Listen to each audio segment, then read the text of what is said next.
ইফতারির পূর্ব মুহূর্তে দোয়া করুন, এটি ভুলে যাওয়া যাবে না। প্রতিদিন ইফতারিকে সামনে নিয়ে আমরা দোয়া করব, কারণ হাদিসে এসেছে সালাসু দাওয়াতিন মুস্তাজাবা, 3 ব্যক্তির দোয়া আল্লাহ তাআলার কাছে কবুল হয়ে যায়।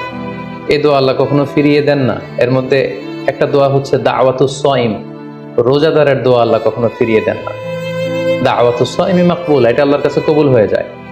ঠিক ওই মুহূর্তটাতে আল্লাহ তাআলার সফট কর্নার খুব বেশি গ্রো করে, আল্লাহর রহমতের দরিয়ার মধ্যে একটা অভাবনীয় জোশ পড়ে যায়। আল্লাহ তাআলা এই দৃশ্যটাকে খুব দেখতে পছন্দ করে যে বান্দা সামনে খাবার নিয়ে বসে আছে, শরবত নিয়ে, পানীয় নিয়ে বসে আছে, ক্ষুধায় তৃষ্ণায় সে জর্জরিত, সে চাইলেই সামনে থেকে নিয়ে মুখে তুলে খাবারটা খেতে পারে, কিন্তু সে আমার ভয়ে খাচ্ছে না।